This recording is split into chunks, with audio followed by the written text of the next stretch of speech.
देश में राजनीतिक उथल पुथल है। हम 2020 तक, कलाम साहब ने भी कहा था कि हम विश्व गुरु होंगे, एक हम भारत विकसित देश होगा। तमाम और लोग भी कह रहे हैं, तमाम पॉलिटिकल लोग भी दावे करते हैं 2020 तक हम विश्व शक्ति होंगे, विश्व गुरु होंगे। तो जो इस उथल पुथल में, इस राजनीतिक उथल पुथल में ज्योतिष क्या कह रहा है? जो ये चुनाव जो 2014 में होने जा रहा है, इसमें देश किस तरफ जा रहा है? और जो तमाम प्रत्याशी हैं प्रधानमंत्री पद के, राहुल गांधी जी हैं, मोदी जी हैं, और अब केजरीवाल साहब भी उभर रहे हैं, तो उनमें आपके हिसाब से क्या सीन बन रहा है, क्या दृश्य बन रहा है कि कौन प्रधानमंत्री की कुर्सी तक पहुंचेगा? पहले बात करते हैं विश्व गुरु की। कलाम साहब की जो किताब है, उसमें विजन ऑफ इंडिया उन्होंने दिया है, वो पर्सपेक्टिव है, वो परसेप्शन है।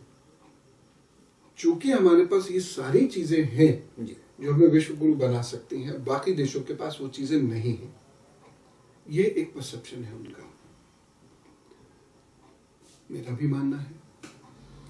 लेकिन विश्व गुरु बनेगा भारत, इसमें मुझे संदेह है अभी 2020 तक। कारण ये, क्योंकि भारत पर जो प्राकृतिक स्रोत हैं उसका सही दोहन नहीं होता, उसमें भी तो भ्रष्टाचार है ना, तो वह सही दोहन नहीं होता। और कोई देश विश्व ताकत दो आधारों पर बनता है कि वह अपने प्राकृतिक स्रोतों का कितना दोहन कर पाता है, राष्ट्र के विकास में भी और राष्ट्र की सुरक्षा में भी। और विश्व गुरु बनने का दूसरा आधार होता है ज्ञान। यह ज्ञान उस देश के गौरव का भी हो और उस देश की तकनीक का भी हो। भारत में अभी ये तीनों चीजें नहीं है।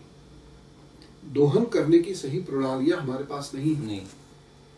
सौभाग्य से डेवलप हो रही है, क्रायोजेनिक इंजन हमने डेवलप किया, अपने यान अपने आप छोड़े, हो रही है, लेकिन बहुत स्लो है वो प्रोसेस। इंफ्रास्ट्रक्चर में डेवलपमेंट हो रहा है, लेकिन 100% इंडिजीनियस डेवलपमेंट जो मेरे भारत का मेरा डेवलपमेंट है वो बहुत कम है। उसमें भी इन्वेस्टमेंट बाहर से है। तकनीक का विकास कम हो रहा है। हमारे रिसर्च और डेवलपमेंट हमारे यहाँ बहुत कम है। हमारे यहाँ रिसर्च और डेवलपमेंट पे खर्च बहुत कम हो रहा है, कुल जमा 12% भी नहीं निकलता। तो हमारे यहाँ हम लोग तकनीकी रूप से उभर रहे हैं, लेकिन सेवाएं उन्हें दे रहे हैं।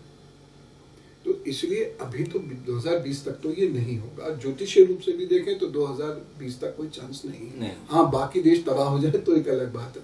जैसे कहते हैं ना, हम रेस में भाग रहे थे, तो नंबर 1 क्यों आए? क्योंकि बाकी भागे ही नहीं।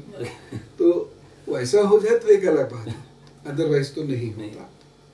दूसरी बात आती है इलेक्शंस की। अभी उथल पुथल थोड़ी सी और बढ़ेगी। अभी जो गवर्नमेंट आएगी वो थोड़ी कमजोर होगी, सरकार होगी, और उस गवर्नमेंट को थोड़ी गति प्राप्त करते करते करीब 2.5-3 वर्ष निकल जाएंगे। उसके बाद ये कुछ दे पाएगी। हाँ, 2019 में जो सरकार आएगी वो एकदम अनोखी सरकार होगी, और वहां से भारत की तकदीर बदलनी शुरू होगी।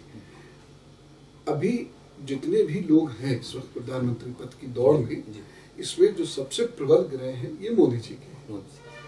और इन सबको देखते हुए लगता है मोदी जी ही आगे आएंगे, सरकार बनाएंगे, लेकिन उतनी ताकत से नहीं जितनी ताकत से वो गुजरात के मुख्यमंत्री हैं। ताकत में कमजोरी रहेगी, और काफी कमजोरी रहेगी, जिसके चलते वह उतने कार्य नहीं कर पाएंगे जो हम सब लोग सोच रहे हैं कि वो जैसे काया पलट हो गई, वैसे वो यहाँ भी काया पलट कर देंगे। उसमें भी बहुत वक्त लग जाएगा।